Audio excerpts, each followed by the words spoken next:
Welcome to the Deep Dives. We're here to plunge right into complex topics and really pull out the key insights for you. Today, we're tackling something huge, artificial intelligence. I mean, this isn't just another tech buzzword, is it? No, definitely not. It feels like a fundamental shift, something that could genuinely reshape, global power, create whole new industries. And just change how we live and work completely. So our mission today is to unpack this major new document, America's AI Action Plan. It just came out, July 2025. And the subtitle tells you a lot. Winning the race. We want to get under the hood, understand its core ideas, and figure out what it actually means for you listening. To kick things off, let me read a quote from the introduction. It's attributed to Donald J. Trump, the 45th and 47th president. He says, "Today, a new frontier of scientific discovery lies before us, defined by transformative technologies such as artificial intelligence. Breakthroughs in these fields have the potential to reshape the global balance of power, spark entirely new industries, and revolutionize the way we live and work.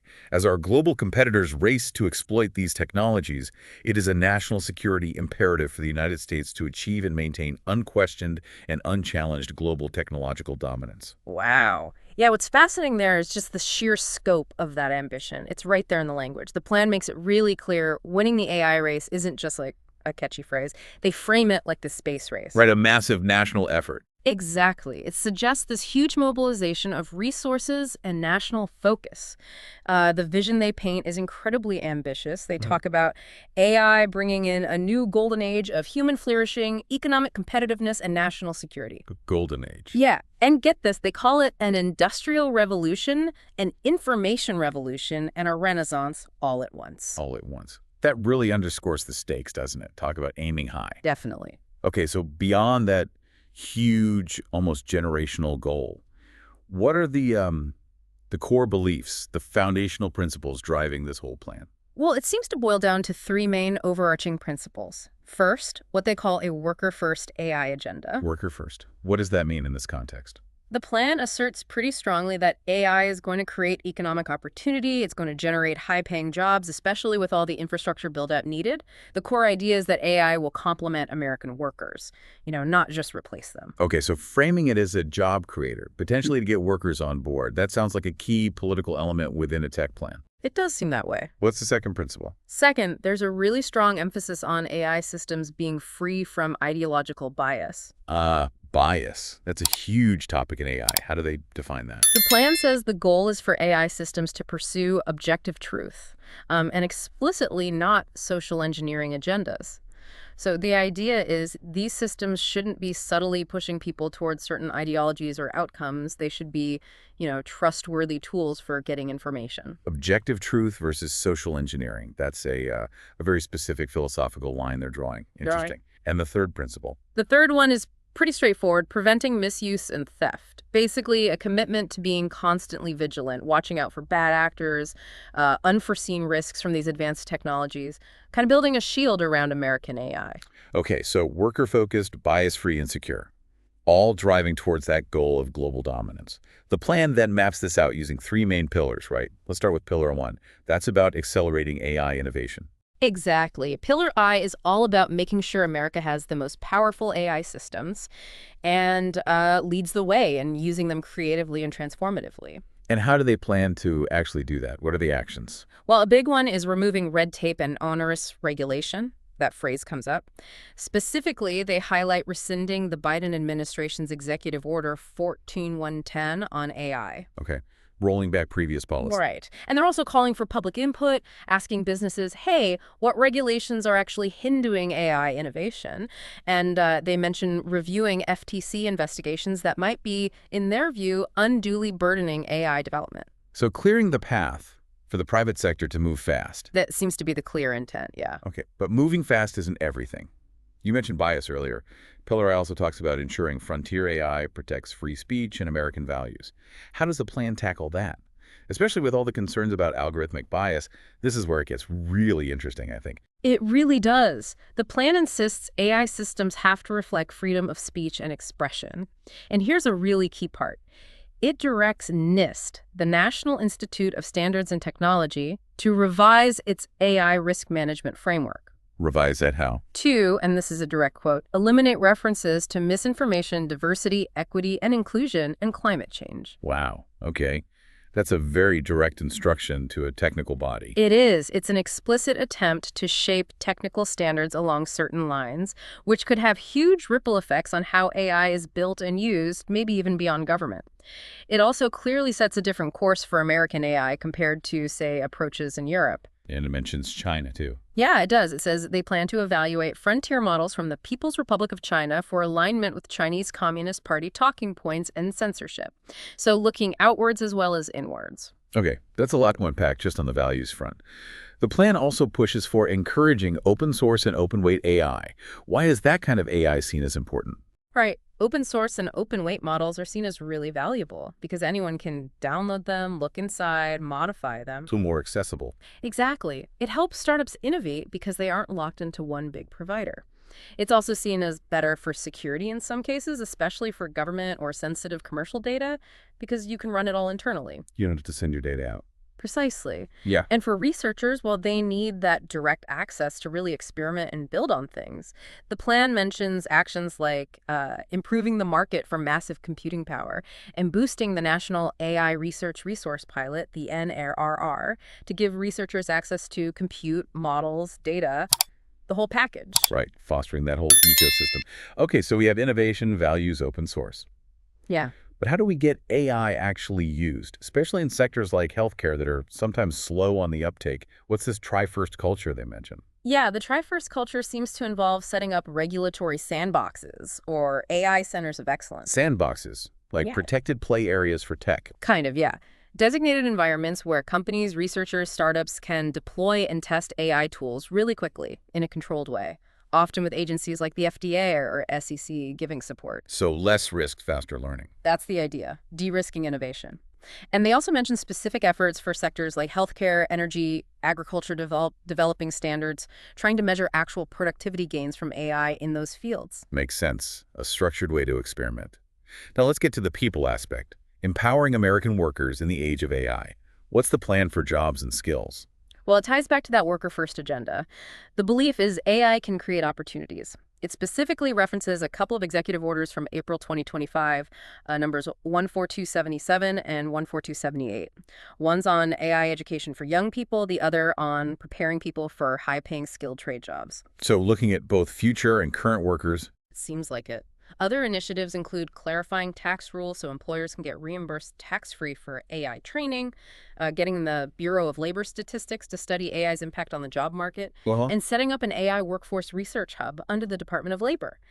The idea there is rapid retraining for workers who might be displaced, helping them transition. So adapting the workforce, not just hoping new jobs appear.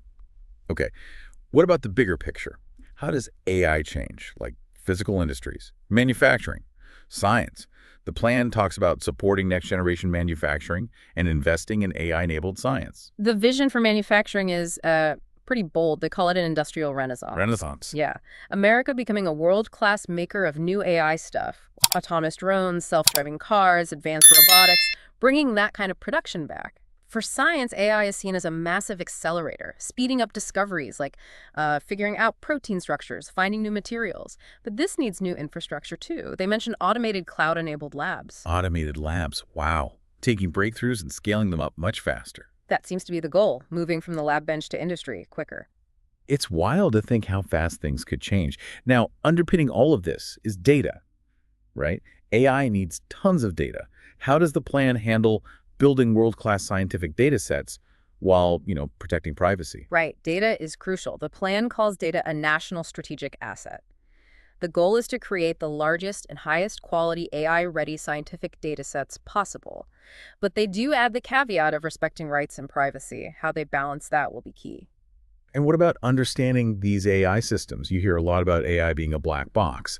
The plan mentions needing breakthroughs in AI interpretability, control, and robustness. Yeah, that's a major challenge. It notes that even the creators of these frontier AI systems often find them poorly understood. Meaning they don't know why it gave a certain answer. Exactly. It's not just bad documentation, it's inherent in these huge, complex networks.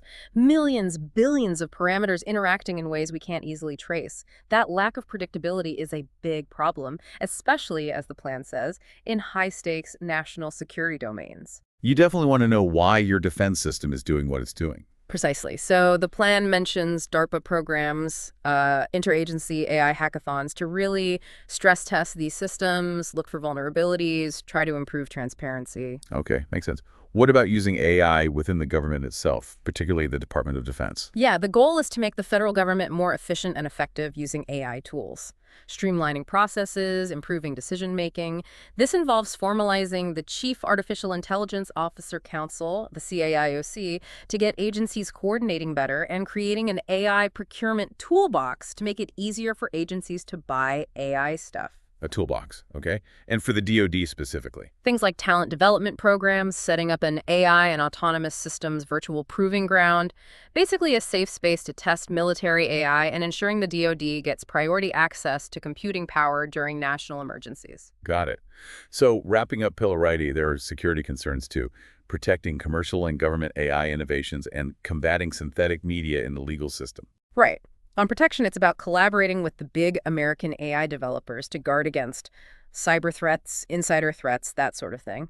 And the synthetic media part, deepfakes, is a big focus, especially in the legal system. Imagine fake video evidence. Yeah, that's terrifying.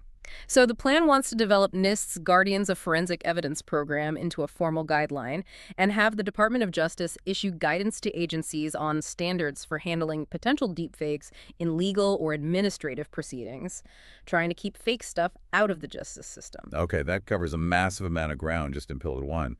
Innovation, workforce, security, values. Now let's shift to Pillar the second. This is all about the foundation, build American AI infrastructure.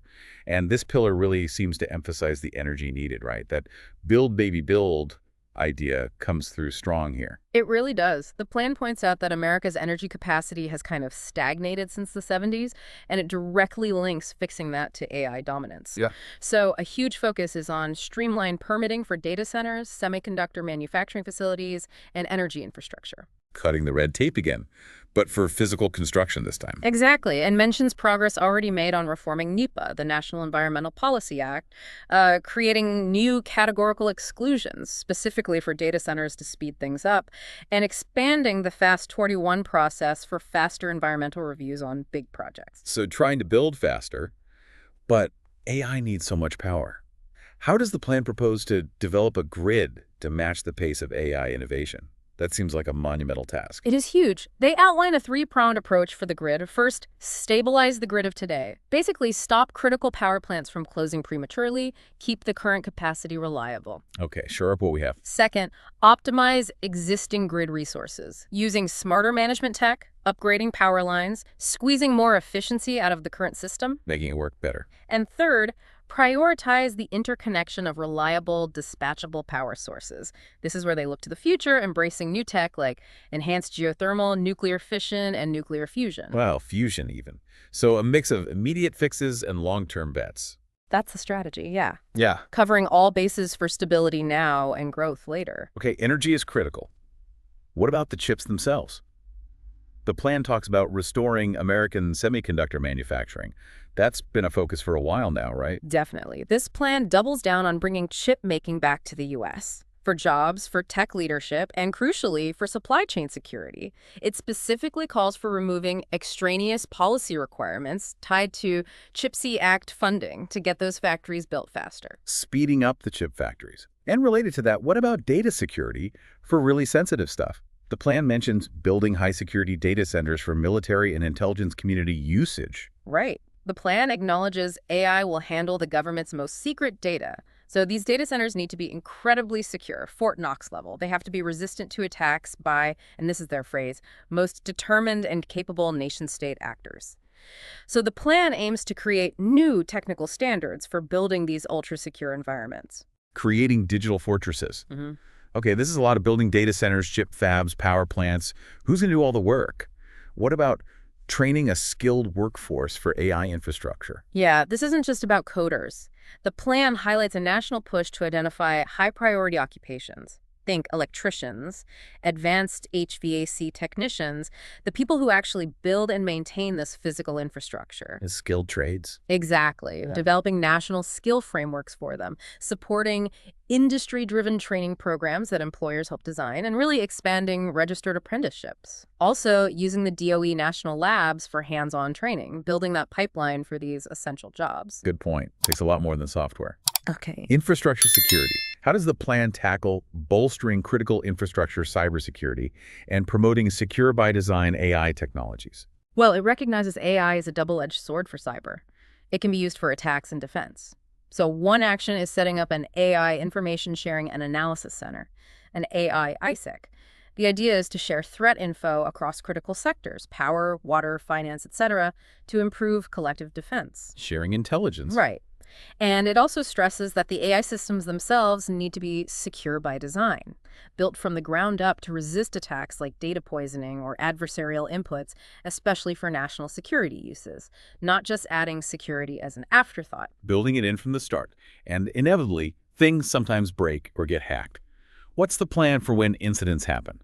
How does Pillar Teller address promoting mature federal capacity for AI incident response? It basically says we need solid plans for when AI systems fail, whether it's a malfunction or an attack, to minimize the damage. NIST gets the job of setting standards and response frameworks, and CISA, the Cybersecurity and Infrastructure Security Agency, needs to update its cybersecurity incident and vulnerability response playbooks to specifically include AI scenarios. So, having playbooks ready for AI incidents. Yeah. Preparing for the worst. Prudent planning, yeah. Recognizing failures will happen and being ready to respond effectively. All right, that wraps up the massive infrastructure push in Pillar 2. Now for Pillar the third. Lead in international AI diplomacy and security. This sounds like taking the American AI vision global. That's exactly it. It starts from the position that America currently leads in data centers, hardware, AI models, and wants to leverage that advantage. A key goal is to export American AI to allies and partners.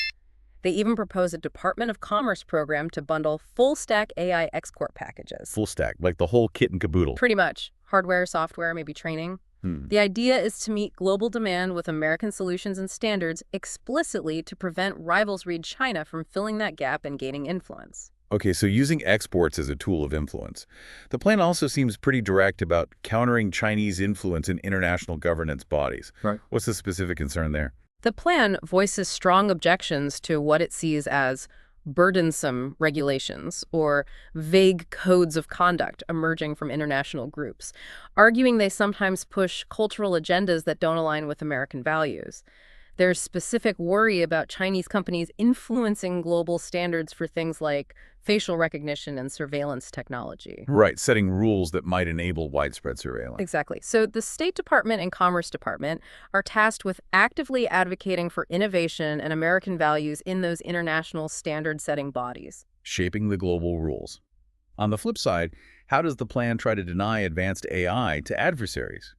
It mentions strengthening AI compute export control enforcement and plugging loopholes in existing semiconductor manufacturing export controls. This is presented as a critical national security issue, keeping the most powerful AI compute capabilities out of the hands of adversaries. Actions mentioned include looking into things like location verification features on advanced AI chips, basically, tech to ensure chips exported to friendly countries don't somehow end up somewhere else. Like a geofence for chips. Kind of, yeah. And also developing new export controls on semiconductor manufacturing subsystems. This is about closing loopholes where maybe individual components aren't restricted, but adversaries could assemble them into advanced systems, going deeper into the supply chain. Tightening the screws. And how does this connect globally? The plan talks about aligning protection measures globally. What if allies don't play ball with U.S. controls? The plan makes it clear they expect partners and allies to adopt similar export controls and, importantly, to prevent backfilling where an ally supplies tech that the U.S. has restricted. And it explicitly mentions potential tools if allies don't align. Things like the foreign direct product rule, which lets the U.S. control foreign items made using U.S. tech, and even secondary tariffs. So potentially penalizing allies if they don't follow suit. That's quite assertive. It signals a very strong push for alignment, yes, using economic leverage. It also calls for a technology diplomacy strategic plan for an AI global alliance, building a coalition around these controls. Okay, a very muscular approach to tech diplomacy. Shifting back to security assessment, the plan talks about ensuring the U.S. government is at the forefront of evaluating national security risks in frontier models. Why is that important? The logic is, since America leads in creating the most advanced AI, the risks that show up first in American models are probably what adversaries will develop or acquire soon after. It's like getting a sneak peek at future threats. So we see the risks here first. Right. So NIST's Center for AI Standards and Innovation, KISI, is tasked with evaluating these cutting-edge models specifically for national security risks. Can they be used for cyber attacks? Could they help develop CBRNE weapons, chemical, biological, radiological, nuclear, explosives? They're also supposed to assess malign foreign influence potentially embedded in AI systems coming from adversaries. And a key part of this is recruiting top AI researchers into government agencies to do these evaluations, getting the expertise inside. Bringing the talent in-house. Okay, finally for pillar the third, it touches on biology. AI's potential there is huge, but also risky. How does the plan address investing in biosecurity? Yeah, it acknowledges AI could unlock nearly limitless potential in biology, new drugs, new materials, but also make it easier for bad actors to design and synthesize dangerous pathogens. The dark side of biotech AI. Exactly. So the plan mandates that federally funded research must use DNA synthesis tools that have robust screening checking sequences, verifying who the customer is. And it calls for developing ways for different DNA synthesis providers to share data securely, to better spot suspicious orders or attempts to bypass screening by spreading orders around, trying to close off those pathways for misuse. Okay, putting guardrails on AI and biotech. So that's the overview of America's AI action plan, winning the race. Pillar 1 on innovation, pillar the second on infrastructure, pillar the third on global leadership and security. It is incredibly comprehensive.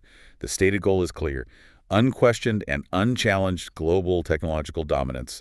And the promise is a new golden age. Yeah, if you connect all the dots, it's this incredibly multifaceted strategy. It's trying to shape everything from, national security and the economy right down to your job, the power grid, how we interact with allies. Executing something this complex, touching so many areas, it's a monumental undertaking. It's far more than just a tech roadmap. It feels like a blueprint for America's future role in the world. So let's bring it back to the listener. What does this all mean for you? The plan paints this picture of AI driving an industrial revolution, an information revolution, and a renaissance all at once. It talks about nearly limitless potential, things like unraveling ancient scrolls with AI, creating new kinds of digital and physical art. It suggests a future where AI really amplifies human creativity and discovery. It does paint that very positive picture.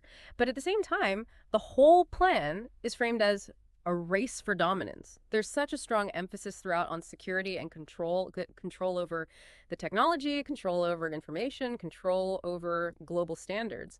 So maybe a final thought for you to consider is this. How do those two powerful visions sit together? This future of boundless human flourishing, creativity, scientific discovery, alongside this intense, tightly controlled global competition for dominance and security. How might that fundamental tension shape the actual future you end up experiencing?